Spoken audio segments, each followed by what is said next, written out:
Okay, today's topic is about what is consciousness. ये psychology का बड़ा ही ग्रेटर टॉपिक है, बल्कि जो हमारे साइकोलॉजी के अंदर जो बहुत बड़ा कंट्रीब्यूशन है वो एक बहुत बड़ा नाम है सिगमंड फ्रॉइड का। आपने फ्रॉइड का नाम सुना होगा। सिगमंड फ्रॉइड का नाम सुना होगा। फ्रॉइड की थ्योरी है, किताब है interpretation of the dream. Very popular book it is. और उसमें वो एक कॉन्सेप्ट डेवलप करता है कॉन्शियसनेस का। अच्छा, कॉन्शियसनेस को पहले थोड़ा सा डिफाइन करते हैं, आपको एक बैकग्राउंड देते हैं, फिर हम उसके बाद हम टॉपिक को आगे बढ़ाएंगे। कॉन्शियसनेस को अगर हम उर्दू मायनों में, डिक्शनरी मायनों में देखते हैं तो हम कहते हैं शऊर, बेदारी, आगाही, जानना। अच्छा, अगर लिटरल इंग्लिश मीनिंग जाएँ तो अवेयरनेस, सेल्फ अवेयरनेस कहते हैं। ऑब्वियसली बात है, technical terms and jargon use होते हैं हर सब्जेक्ट में। तो साइकोलॉजी के अंदर कॉन्शियसनेस से मुराद क्या है? कॉन्शियसनेस हमारे ब्रेन और मेमोरी की एक लेयर है। अच्छा, इसको लेके जब सिगमंड फ्रॉइड ने इसको डिवाइड किया तो उसने उसको बहुत सारे एक साइकोलॉजिकल नेम दिए, एड ईगो, सुपर ईगो करके। तो अभी हम आगे बढ़ते हैं, तो ये बात याद रखें कि हम इस तरह से कह सकते हैं कि ब्रेन की बात करते हैं तो ब्रेन में हमारा जो एक फंक्शन है, और वो एक फंक्शन क्या है, चीज़ों को मेमोराइज करना, चीज़ों को अंडरस्टैंड करना। कल को बचपन में आपने याद होगा, आपने कोई साइकिल चलाना सीखी होगी, पतंग उड़ाना सीखी होगी, टाइपिंग करना सीखा होगा, इंग्लिश बोलना सीखी होगी आपने, लैंग्वेज। ठीक है। तो आपके पास बहुत सारे प्रोसीजर, मेथड आपकी मेमोरी में मौजूद हैं। और बहुत से इवेंट, हादसात होंगे, कुछ ऐसी ट्रेजिडी हुई होगी, कोई ट्रॉमा हुआ होगा, वो भी आपकी यादों में मौजूद है। तो कॉन्शियसनेस के अंदर लर्निंग मौजूद है, कॉन्शियसनेस के अंदर अवेयरनेस है। दुनिया वहाँ जहाँ का जो इल्म ले रहे हैं आप, आपके पास जो भी नॉलेज आ रही है, वो सब आपके ब्रेन में, माइंड में जमा होती जा रही है। और उसको हम कहते हैं कि you are very conscious. Conscious का मतलब देखो, इतना कॉन्शियस हो, इतना अवेयर हो, when you wear the shoe in your food, तो you will be aware about that कि कुछ लोग तो इतने अनकॉन्शियस होते हैं, उनको पता ही नहीं होता कि उनको चोट कब लगी, कैसे खून निकल गया, कब टकराए थे, कब सर फोड़ा उनका, कुछ नहीं पता लगा उनको। इतने मदहोश, इतने बेहोश, और कुछ पता ही नहीं कि उनके आसपास कौन है, कहाँ है। वो कह रहे हैं कि हम वहाँ हैं जहाँ से हमको भी कुछ हमारी खबर नहीं आती। तो इतने बेहोश।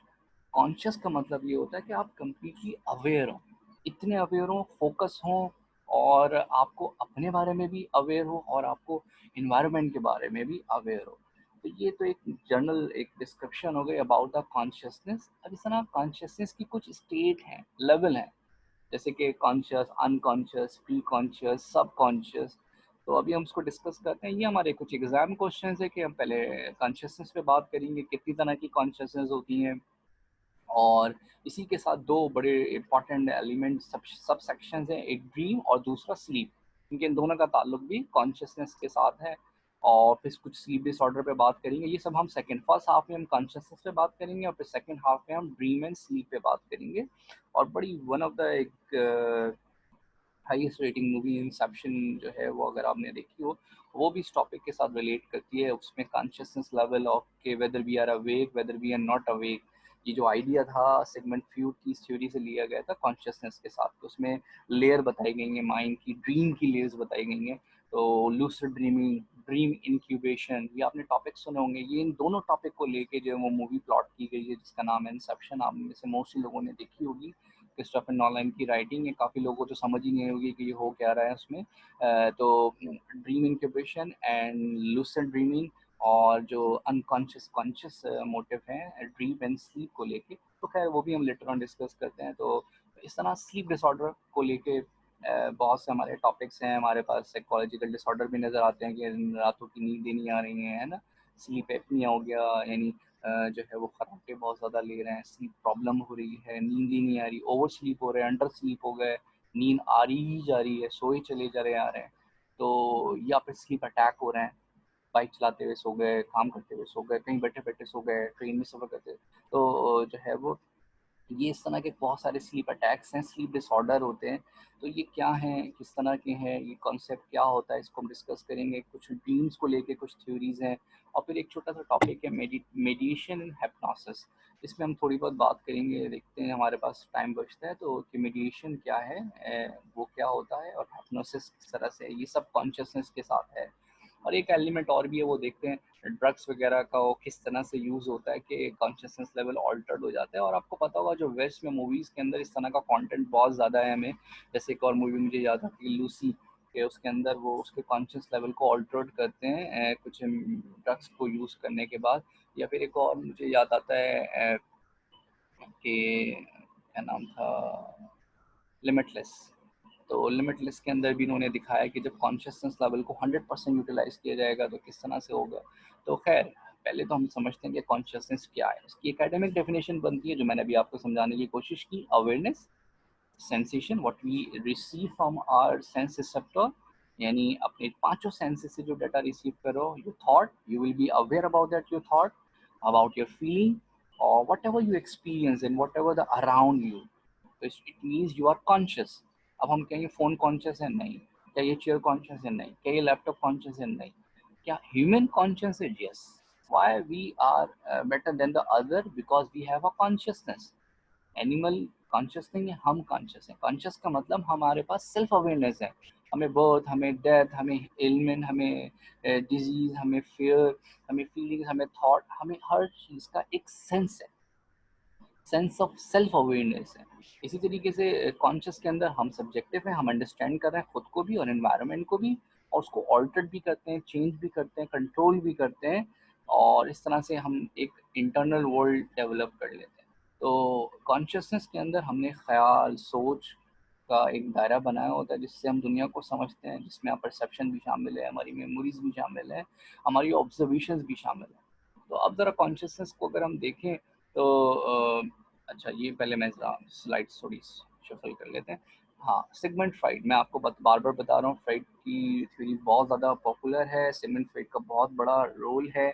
और उसकी किताब का नाम मैंने अभी थोड़ी देर पहले भी बताया था, interpretation of the dream, very popular book. और इससे साइकोलॉजी की दुनिया में एक बहुत बड़ा ड्रास्टिक चेंज आया, जिसमें उसने बताया कि ह्यूमन के माइंड में किस तरह से अनकॉन्शियस मोटिव है। तो देखो, सिगमंड फ्राइड कहते हैं कि कॉन्शियसनेस के 3 लेवल हैं, conscious, preconscious, and the third one is unconscious. Conscious means those part of a mind that you are aware about it. आप उसके बारे में जानते हैं. Your personal experience, your memory, your knowledge, your systematic method or procedure about anything. ठीक है? Conscious, you are aware. आगाही, शऊर, बेदारी, जागना चीज़ों को, ये कॉन्शियस है। प्री कॉन्शियस में क्या होता है, मेमोरीज होती है, जो हमारी यादें हैं, जो हमारी, अच्छा सब कुछ तो याद नहीं होगा, चाइल्डहुड मेमोरीज के अंदर भी या माजी में भी या रोज़मर्रा, अगर चलो रोज़ एक दिन की मैं बात करूँ, आज का दिन गुजर जाने के बाद रात 12 बजे आप बैठे और आप डायरी लिखने बैठे, आप क्या लिखेंगे पूरा दिन? नहीं, जो इम्पोर्टेंट इवेंट्स होगा वही आपको याद होगा। यानी पूरे जितने आपने ज़िंदगी के अरसा गुजार दिया है, 20 ईयर्स, 22 ईयर्स, 25 ईयर, तो सब कुछ याद है आपको? नहीं, इम्पॉर्टेंट इवेंट्स, ऐसा जो आपकी फीलिंग के साथ हो, ऐसा जो आपको बुरा लगा हो, ऐसा जो आपकी इंसल्ट हुई है, ऐसा जो आपकी ईगो को हर्ट किया हो, जो आपके साथ पर्सनल हो, वो आपको याद होगा। बहुत से लोग आपके ही वाक़यात बता रहे होते हैं लेकिन आप उसके बारे में जानते नहीं हैं, हालाँकि वो हुआ था, क्योंकि वो आपके लिए शायद अनइम्पोर्टेंट है लेकिन शायद किसी दूसरे के लिए वो इम्पोर्टेंट होगा। तो खैर, प्री कॉन्शियस क्या है, मेमोरीज अच्छी हो बुरी हो, ये एक हमारे पास स्टोर हाउस बना होता है, जो हमारी मेमोरी स्टोर होती चली जाती है। ठीक है, ये प्री कॉन्शियस। कॉन्शियस दूसरी लेयर क्या है, प्री कॉन्शियस। और तीसरी लेयर है अनकॉन्शियस। ये बड़ा इंटरेस्टिंग पार्ट है। फ्राइड का कहना ये है कि ये वो पार्ट है हमारे ब्रेन का जिसके बारे में हम कभी अवेयर हो ही नहीं सकते। अनकॉन्शियस पार्ट हमारा लॉक पार्ट है। वो सुना है उर्दू में, अगर शऊर एक हो गया कॉन्शियस, एक है जी शऊर यानी प्री कॉन्शियस, एक है ला शऊर यानी जहाँ तक हम पहुँच ही नहीं सकते, जहाँ तक हमारी खुद की रसाई ही नहीं है। ठीक है, we are not aware about that, we are not accessible to that part. ये वो, अब इसमें बहुत सारी हमारी ख्वाहिशात भी हो सकती हैं, हमारी बहुत सारी इंस्टिंक्ट्स भी हो सकती हैं। इसमें कोई कहता है कि बिलीव्स भी छुपे होते हैं क्योंकि वो इरेशनल होते हैं। कोई कहता है इसमें कोई खुदा है, कोई कहता है कोई डेमोन है, कोई कहता है कोई एंजेलिक चीज़ें हैं कि कोई फरिश्ता आता है, मदद करता है, या कोई शैतान भड़काता है। तो अनकॉन्शियस, अनकॉन्शियस हमारा वो पार्ट है जो माइंड के बारे में हम अवेयर नहीं। Conscious means aware, unconscious means unaware, जहाँ तक हम भी नहीं पहुँच सकते। और बड़ी इंटरेस्टिंग बात उसकी ये है कहना कि हमारी जो पर्सनालिटी है और जो हम हैं वो 75% अनकॉन्शियस है। जो हमें प्ले कर रहा है, जो हमें रन कर रहा है, जो हमारी शख्सियत को बना रहा है, उसके पीछे अनकॉन्शियस पार्ट जो है वो वॉकेबल है। यानी 25% part is conscious and the 75% part is unconscious. जरा इसको देखते हैं। इसके समझाने के लिए ये एक आइसबर्ग हम आपके सामने रखते हैं। आइसबर्ग ऐसी होता है ना, इसका 25% पार्ट जो है वो विजिबल होता है, बाकी 75% अनविजिबल है। तो यूं समझो जो लेयर है विजिबल वो कॉन्शियस और प्री कॉन्शियस है। कॉन्शियस में क्या आ गया, हमारी सोच, परसेप्शन, मेमोरी, एजुकेशन, लर्निंग, सब कॉन्शियस में आ गई, है ना, जान रहे हैं, समझ रहे हैं चीज़ों को। और प्री कॉन्शियस में मेमोरीज आ गई। लेकिन बहुत कुछ ऐसा है जो अनकॉन्शियस है, जिसके बारे में हम बिल्कुल भी नहीं जानते। वो सब हमारे अनकॉन्शियस पार्ट में आता है और हमारा जो माइंड है वो जो है वो अनकॉन्शियस पार्ट से प्ले कर रहा होता है।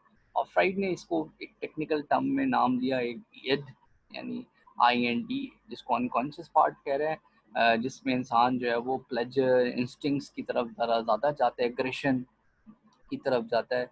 ठीक है, कि इंसान जो है जस्ट लाइक एन एनिमल, वो भी उसके इंस्टिंक्ट्स होते हैं, जिबलतें, जो ख्वाहिशात, उनकी तरफ जा रहा है। ईगो क्या होती है, ये आपका रैशनल सेल्फ है जो आपको बताता है कि क्या करना चाहिए, क्या करना नहीं चाहिए। मिसाल के तौर पे आपने कहा कि भाई चॉकलेट्स खाने से जो है वो मेरा वेट बढ़ जाएगा, ये चॉकलेट मुझे नुकसान पहुंचाएगा, मेरे हार्मोन्स को डैमेज करेगा, उसमें कोको बीन्स है।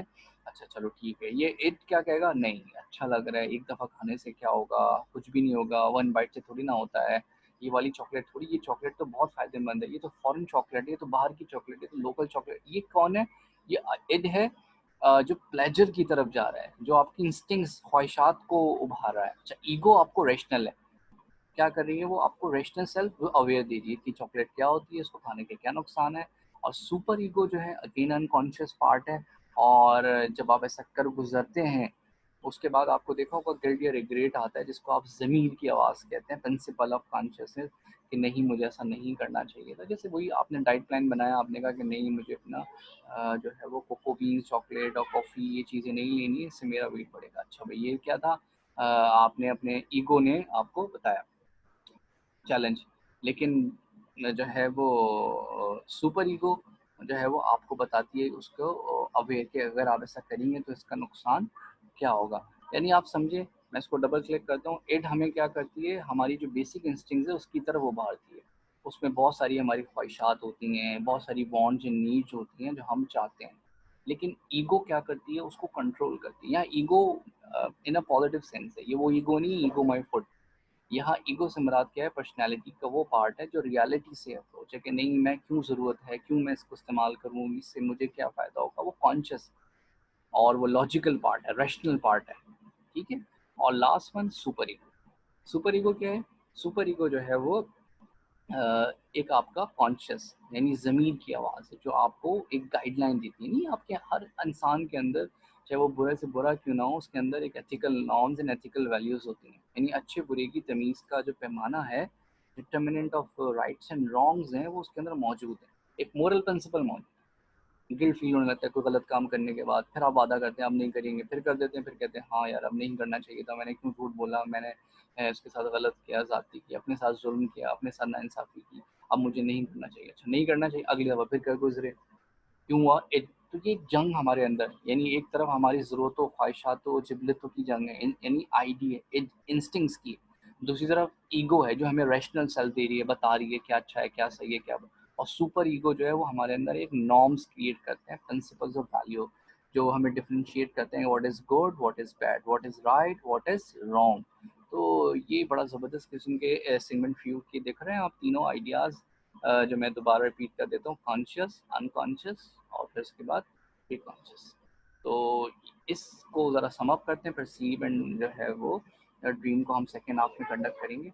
वो क्या है, देखो हमने क्या पढ़ा, कॉन्शियसनेस की डेफिनेशन को देखा, जिसमें बताया गया कि self aware, awareness about our thought, about feeling and what we experience now.